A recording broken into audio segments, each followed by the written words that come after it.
حضرت عمر فاروق رضی اللہ تعالی عنہ کے دور میں ایک شخص آپ سے ملنے مدینے کو چلا آیا۔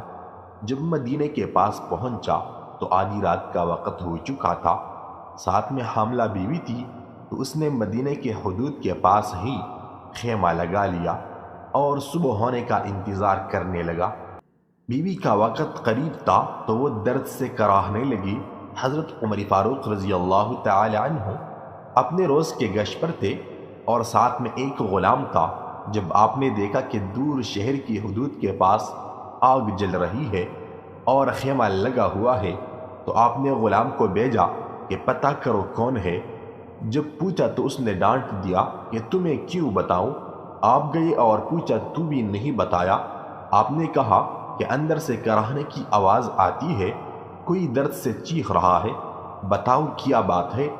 تو اس شخص نے بتایا کہ میں امیر المؤمنین حضرت عمر فاروق سے ملنے مدینہ آیا ہوں، میں غریب ہوں، رات زیادہ ہے تو خیمہ لگایا ہے اور صبح ہونے کا انتظار کر رہا ہوں، بیوی امید سے ہے اور وقت قریب آن پہنچا ہے، تو آپ جلدی سے پلٹ کر جانے لگے، ٹہروں میں آتا ہوں۔ آپ اپنے گھر گئے اور فوراً اپنی زوجہ سے مخاطب ہوئے، کہا کہ اگر تمہیں بہت بڑا اجر مل رہا ہو تو لے لوں گی۔ زوجہ نے کہا کیوں نہیں؟ تو آپ نے کہا چلو میرے دوست کی بیوی حاملہ ہے، وقت قریب ہے، چلو اور جو سامان پکڑنا ہے ساتھ پکڑو۔ آپ کی بیوی نے گھی اور دانے پکڑ لیے اور آپ کو لکڑیاں پکڑنے کا کہا۔ آپ رضی اللہ تعالی عنہ نے لکڑیاں اپنے اوپر لاد لی۔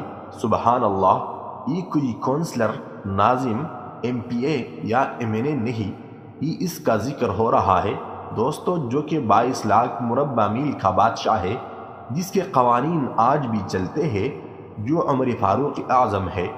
جب وہ لوگ وہاں پہنچے تو فوراً کام میں لگ گئے۔ وہ شخص ایسے حکم چلاتا جیسے آپ شہر کے کوئی چوکیدار یا غلام ہے، کبھی پانی مانگتا تو آپ رضی اللہ تعالی عنہ دوڑتے دوڑتے پانی دیتے، کبھی پریشانی میں پوچھتا کہ تیری بیوی کو یہ کام آتا بھی ہے تو آپ رضی اللہ عنہ جواب دیتے، جبکہ اس کو کیا پتہ کہ امیر المؤمنین حضرت عمر فاروق خود ہے۔ جب اندر بچے کی ولادت ہوئی تو آپ کی زوجہ نے آواز لگائی، یا امیر المؤمنین بیٹا پیدا ہوا ہے، تو یا امیر المؤمنین کی صدا سن کر اس شخص کی تو جیسے پاؤں تلے زمین نکل گئی اور بے اختیار پوچھنے لگا، کیا آپ ہی عمر فاروق امیر المؤمنین ہے؟ آپ عمر ہے، وہی جس کے نام سے قیصر و کسریٰ کام پہ، آپ وہ ہے، وہی والے عمر ہے جس کے بارے میں حضرت علی رضی اللہ تعالی عنہ نے کہا کہ آپ کے لیے دعا کرتا ہوں، اور جس کو رسول اللہ صلی اللہ علیہ وسلم نے دعا مانگ کر اسلام کے لیے مانگا، وہی والے نا؟ آپ نے کہا ہاں ہاں میں ہی ہوں۔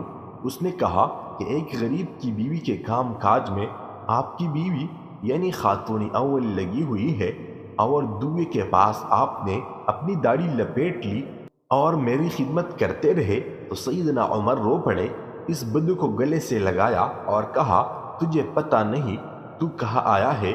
یہ مدینہ ہے، میرے آقا کا مدینہ، یہاں امیروں کے نہیں غریبوں کے استقبال ہوتے ہیں، غریبوں کو عزت ملتی ہے، مزدور اور یتیم بھی سر اٹھا کر چلتے ہیں۔ سبحان اللہ۔ حضرت عمر فاروق رضی اللہ تعالی عنہ کے اخلاق و عادات۔ اچھی زندگی کے لیے خاموشی بہت ضروری ہے۔ خاموشی وہ جگہ ہے جہاں ہم اپنے دماغ کے ساتھ بیٹھتے ہیں اور معنی تلاش کرتے ہیں۔ چہل قدمی ہمارے جسم اور روح کے لیے بہت ضروری ہے۔ مضبوط انسان وہ ہے جو اپنی بری عادات کو ترک کرنے میں کامیاب ہوتا ہے۔ اپنی دولت میں اضافہ چاہتے ہو تو اپنی خواہشات کو کم کر دو۔ خود کو جاننا چاہتے ہو تو اپنے اعمال کا موازنہ دوسرے لوگوں سے کرو۔ انسان کے لیے سب سے مفید کھانا سبزی ہے۔ جتنی زیادہ ہم چیزوں کو اہمیت دیتے ہیں، اتنا ہی ہم خود کی اہمیت کو کھو دیتے ہیں۔ کم ظرف وہ شخص ہے جو کسی کو محبوب تسلیم کرنے کے بعد اس میں عیب نکالے۔ ہمیشہ جوان اور خوبصورت رہنا چاہتے ہو تو روزانہ انجیر کھایا کرو۔